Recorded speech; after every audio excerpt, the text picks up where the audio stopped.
ಈಗ 40 ಬ್ಯಾಚ್ ಅಂತ ಹೇಳಿದ್ರಲ್ಲ, ಅದು ಹೆಂಗಿರುತ್ತೆ 40 ಬ್ಯಾಚ್? ಅಂದರೆ ಏಜ್ ವೈಸ್ ಡಿವೈಡ್ ಮಾಡ್ತೀರಾ ಅಥವಾ ಹೇಗೆ? ಹಾಂ, ಅದಕ್ಕೆ ಹೆಂಗೆ ಅಂದರೆ 3 ಹಂತಗಳಲ್ಲಿ ಕನ್ನಡ ಕಲಿಸ್ತೀವಿ. ಓಕೆ.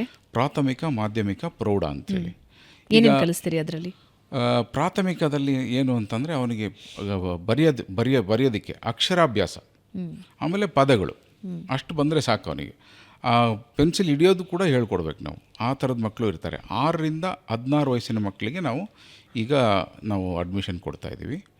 ಅದ್ರಲ್ಲಿ ಬಂದ ಮಕ್ಕಳಿಗೆ ಪ್ರಾಥಮಿಕ ಹಂತದಲ್ಲಿ ಅದನ್ನು ಕಲಿಸ್ತೀವಿ. ಆ ಪ್ರಾಥಮಿಕ ಹಂತಕ್ಕೆ ಯಾರು ಹೋಗಬೇಕು ಅಂತ ಒಂದು ಡಿಸಿಷನ್ ಮಾಡೋದಕ್ಕೆ ಒಂದು ಕ್ವಾಲಿಫಿಕೇಷನ್ ಟೆಸ್ಟ್ ಆಗುತ್ತೆ.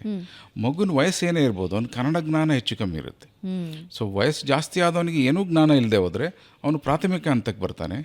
ಸಣ್ಣ ಮಕ್ಕಳು ಆಲ್ಮೋಸ್ಟ್ ಅಜ್ಜಾಜಿ ಮನೇಲಿರುವಂಥವ್ರು ಹೇಳ್ಕೊಟ್ಟು ಮಾಡಿರ್ತಾರೆ, ಅವರಿಗೆ ಇದು ಬರ್ತಾ ಇರುತ್ತೆ, ನಮ್ಮ ಪದಬಂಧಗಳು ಬರ್ತಾ ಇರುತ್ತೆ. ಅಂಥವ್ನು ಏನು ಮಾಡ್ತೀವಿ, ಮಾಧ್ಯಮಿಕಕ್ಕೆ ಡೈರೆಕ್ಟ್ ಹೋಗ್ತಾನೆ ಅವನು. ಓಕೆ. ಈ ರೀತಿ ವಯಸ್ಸಿನ ಮೇಲಲ್ಲ, ಅವರ ಕನ್ನಡ ಜ್ಞಾನದ ಮೇಲೆ ಅವರಿಗೆ ಯಾವ ಹಂತಕ್ಕೆ ಹೋಗ್ತಾರೆ ಅನ್ನೋದು ನಿರ್ಣಯ ಆಗುತ್ತೆ. ಮೂರನೇ ಹಂತದಲ್ಲಿ ಏನು ಕಲಿಸ್ತೀವಿ? ಮೂರನೇ ಹಂತ ಅಂದರೆ ಮೊದಲನೇ ಹಂತದಲ್ಲಿ ನಿಮಗೆ ಅಕ್ಷರಾಭ್ಯಾಸ ಮಾಡಿಸ್ತೀವಿ, ಬರೆಯೋದು ಹೇಳ್ಕೊಡ್ತೀವಿ, ಪದಗಳನ್ನ ಹೇಳ್ಕೊಡ್ತೀವಿ. ಎರಡನೇ ಹಂತದಲ್ಲಿ ಏನಾಗುತ್ತೆ, ಅವರಿಗೆ ಮಾತಾಡಿಸ್ತೀವಿ, ಉಚ್ಚಾರಣೆಗಳನ್ನ ಹೇಳ್ಕೊಡ್ತೀವಿ.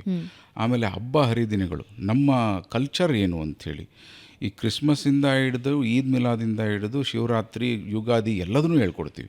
ಕರ್ನಾಟಕದಲ್ಲಿ ಯಾವ್ಯಾವ ಆಚರಣೆ ಇದೆ ಎಲ್ಲದನ್ನೂ ಹೇಳ್ಕೊಡ್ತೀವಿ. ಆ ಆಚರಣೆ ದಿನ ಬಂದರೆ ಅಲ್ಲಿ ಅದ್ರ ಬಗ್ಗೆ ಒಬ್ಬರು ಟೀಚರು ವಿಸ್ತಾರವಾಗಿ ಹೇಳ್ತಾರೆ, ಈ ಹಬ್ಬ ಯಾಕೆ ಆಚರಣೆ ಮಾಡ್ತೀವಿ ಅಂತೇಳಿ.